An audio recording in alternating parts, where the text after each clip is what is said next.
श्री शिवाय नमस्तुभ्यम महाराज। आप सभी लोग जानते हैं कि शारदीय नवरात्रि में कुछ माताएं बहनें अपने ही घर में रहकर माता रानी के 9 दिन आराधना करती हैं और अपने ही घर में कलश स्थापना भी करती है। इस अद्भुत जानकारी में हम आपको बताएंगे कि आपको अपने घर में शारदीय नवरात्रि में कलश स्थापना कैसे करना है, वह भी सही तरीके से। देखिए महाराज, इस बार शारदीय नवरात्रि 22 सितंबर 2025 से शुरू हो रही है और 1 अक्टूबर 2025 के दिन तक चलने वाली है। आप सभी को कलश स्थापना 22 सितंबर 2025 सोमवार के दिन ही करना है और इस दिन कलश स्थापना का शुभ मुहूर्त सुबह 6:09 से सुबह 8:06 के बीच का रहेगा।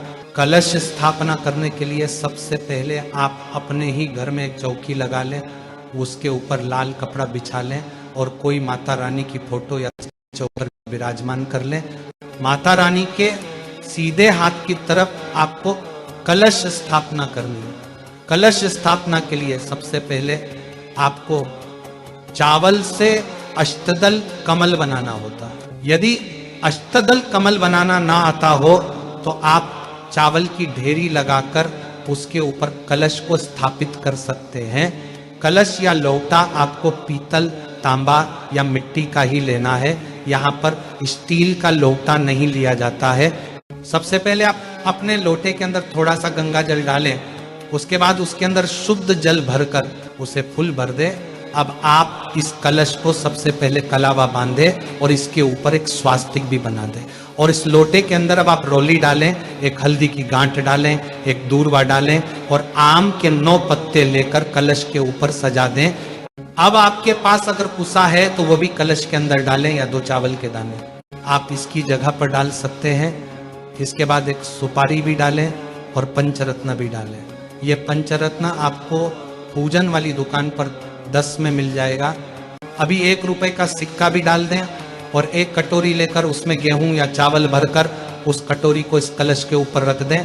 साथियों, अब आपको एक नारियल लेना है। जिस नारियल में पानी हो ऐसा नारियल लेकर आपको इसके ऊपर भी कलवा बांधना है या लाल कपड़ा भी बढ़ सकते हैं। अब इस नारियल का मुंह आप देख लीजिए किस तरफ है, उस मुख को आपको अपनी तरफ करके रखना है और यहाँ पर आपको नारियल खड़ा करके नहीं रखना है, लेट कर रखना है और यहाँ पर आपकी कलश की स्थापना हो जाती है। इसके बाद में आप माता रानी के उल्टे हाथ की तरफ दीप प्रज्वलित कर सकते हैं। उसके लिए भी आप चावल का आसान देकर उसके ऊपर दीपक को रख दें और इस तरीके से हमारे दीपक की भी स्थापना हो जाती है। अब जो भी लोग नवरात्रि के 9 दिन व्रत रखते हो चाहे ना रखते हो, आप इस तरीके से माता की स्थापना करके रोज उनकी सुबह शाम पूजन कर सकते हैं और माता का आशीर्वाद प्राप्त कर सकते हैं। देखिए महाराज, अब हम आशा करते हैं कि आपको कलश स्थापना की सरल विधि मालूम पड़ गई होगी। अभी भी अगर आपके मन में कोई प्रश्न है तो वह आप हमसे कमेंट करके पूछ सकते हैं। आप हमारी ये वीडियो कहाँ से देख रहे हैं जरूर बताएं। श्री शिवाय नमस्तुभ्यम महाराज। एक नवरात्रि में जो पंचमी तिथि होती है, नवरात्रि की जो पंचमी तिथि है, उस पंचमी तिथि के दिन अशोक सुंदरी का जो स्थान होता है उसको समझिएगा थोड़ा सा। जैसे ये शिवलिंग है और ये जलाधारी है भगवान शंकर की। ये शिवलिंग, ये जलाधारी, और जलाधारी में जो जल बहता है उसमें बीच में जो मोटी सी लाइन रहती है वो अशोक सुंदरी होती है। जैसे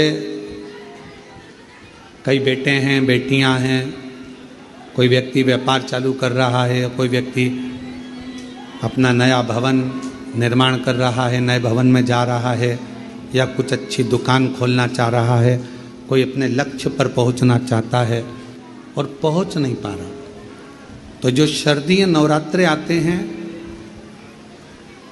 इस शारदीय नवरात्रे में जो माँ आद्यशक्ति की पूजन की जो पंचमी तिथि होती है, इस पंचमी तिथि पर अशोक सुंदरी वाली जगह पर, जो अशोक सुंदरी का स्थान है, वहाँ पर लाल पुष्प एक समर्पित करें जो जलाधारी है, माँ पार्वती, जगत जननी, जगदम्बा, अम्बा, भवानी मैया दुर्गा का हस्त कमल, इस पर 7 जगह पर कहीं पर भी लाल चंदन की बिंदी 7 स्थान पर कहीं पर भी रख गई। और 1 लोटा जल शिव जी को पंचमी के दिन, नवरात्रि की, शरदी नवरात्रि की पंचमी के दिन